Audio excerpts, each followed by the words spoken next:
mheshimiwa mmoja akisema ya kwamba ati rais anatoa ahadi mingi sana, achague jambo moja amalize moja. Hata wewe mheshimiwa kwako nyumbani huli sima kila siku. Leo ni sima, kesho ni chapati, kesho ni pilau. Kwa hivyo muacheni rais wa Jamhuri ya Kenya azunguke, aende atafute. Nyinyi hata wa leo mnapiga kelele kwa sababu ya upanzi wa miti. Tusipopanda miti muko na maneno, tukipanda mnaanza kusema watu wameenda kupanda. Jambo ambalo ni jambo la mheshimiwa Speaker, member for hold Mohas time. Yes, Fatuma, what's the problem? Mheshimiwa Speaker, I would like to honorable member to explain to us who exactly is he talking to, because he keeps on pointing at the three of us and saying hawa ndio walichukua deni, hawa wanapiga kelele mtu ukipandwa. Tungeomba utuambie kamili unamzungumzia nani, na kama una habari mimi huu ni mwaka wangu wa kwanza kwa kwenye bunge hili, sina deni la mtu. Order Fatuma, you are out of order. There are people like Italians who speak figuratively with their hands. The fact that you are in the direction that he's facing doesn't mean he's talking about you. Go on, Mohammed. Asante sana mheshimiwa Speaker. Nadhani wakiambia ukweli wanatafuta vijisababu visivyo na kichwa wala mguu. Nikisema hawa ni nyinyi ambao mlikuwa katika serikali iliyokuwa hapo awali, nyinyi ambao mlienda mkadanganya wananchi na kuwaambia mambo ya porojo ilhali mlikuwa mkipora mali yao. Kwanza nyinyi mnafaa mrudi kwa wananchi, muwaombe msamaha, museme nyinyi ndio mmefanya makosa kwa kuweza kupora na kufuja mali ya Wakenya na kutuletea haya matatizo. Mheshimiwa Speaker, hawa walikuja na kifua wakisema ya kwamba tutafanya mambo mengine kwa lazima, na leo mnakaa mbele yetu bila aibu, mnataka kutuambia vile ambavyo taifa hili litaendezwa. Hata hayati Emilio Mwai Kibaki alichukua miaka 2 kujenga nchi. Wewe pia kama mbunge ulipochaguliwa huwezi fanya miujiza na kipindi cha miaka 1. Kwa hivyo mheshimiwa Speaker, yale ambayo rais alizungumzia yalikuwa ukweli bayana. Alizungumzia masuala ya elimu, akazungumzia masuala ya ukulima, akazungumzia pia masuala ya deni ya Eurobond. Na dawa ya deni ni kulipa, na usidanganywe na mtu yoyote.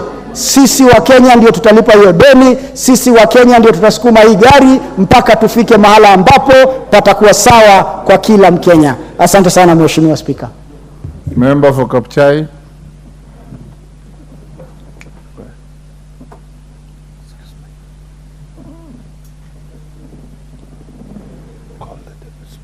Oh, okay. Thank you, Mr. Speaker, for giving me this time to speak on the speech of the President. So, Speaker, when I listened carefully the speech of the President, the Speaker. So, Speaker, the President is an economic tailor. He's an economic tailor, Mr. Speaker. When you take your cloth to your tailor, Mr. Speaker, and he takes your measurement and tells you come after 2 weeks to pick your suit, Mr. Speaker. Don't sit around and see how he tears and takes the scissors to cut the clothes, Mr. Speaker. You might be worried. This President, Mr. Speaker, as an economic tailor, he has cut in the structures of this government. It's important, Mr. Speaker, to know, and to know very well, that the President, Mr. Speaker, brought in the subsidy of fertilizer. Fertilizer, Mr. Speaker, brought about the issue of food in this country. As we talk today, Mr. Speaker, most farms, we are doing the second season of the crop. Under 2,500 fertilizer of 50 kilos. Mr. Speaker, it has been made downer. Even this fertilizer has been moved from cereal headquarters, Mr. Speaker, to the sub-count levels to give farmers a chance, Mr. Speaker. We're only asking them, Mr. Speaker, that they increase the number so that most farmers get to ease. When we get a lot of food, Mr. Speaker.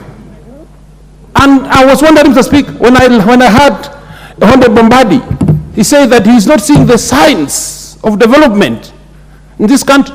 Mr. Speaker, when we harvest well and we had enough food, like in his constituents, Mr. Speaker, Sufurias are now busy. You cannot, if Sufurias are busy, Mr. Speaker, they have a lot of food. You can't find them on your head. And that is the reason why you are saying, the Speaker, we start with food. It's not a fact, Mr. Speaker. It depends also with the school you went through. We have something called the Kepner and Toka principle of assessing the degree of danger. And then you start from where? In your house, Mr. Speaker. If today a dog comes to bite your leg, and two, your vehicle starts rolling downwards because you left it on a free gear, and at the same time your house catches fire, and inside your house is a child who is sleeping, it's upon you, Mr. Speaker, to start making the difference. It's you to make a decision. What do you start with? That's called the Kepner and Toka principle of the degree of danger. You will first start with the house that is burning. Take out the child as the dog bites your leg because you can go to see the doctor. So, Speaker, the President has chosen on what to start with, and the first is food.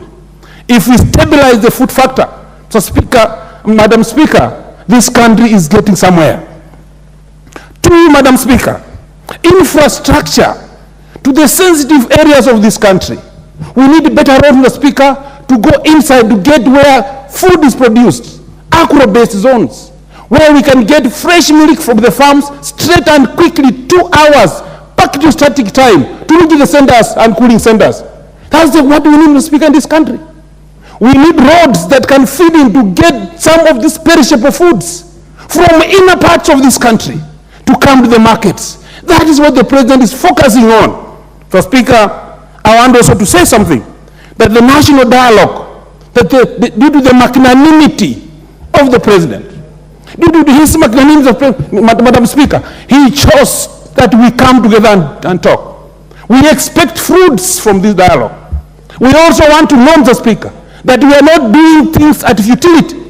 When it will come to this house, Madam Speaker, let us work on it and see how better we can make of it. Madam Speaker, I cannot finish if I cannot mention that the President and the First Lady are a praying family. A praying family, it makes a praying nation. And we pray together, Mr. Speaker, and we work hard. Madam Speaker, this Kenya is getting somewhere. Thank you, Madam Speaker. Well done. Okay, the Honorable Member for Kilifi South, Honorable Ken Chonga. Thank you, Madam Speaker, for this opportunity.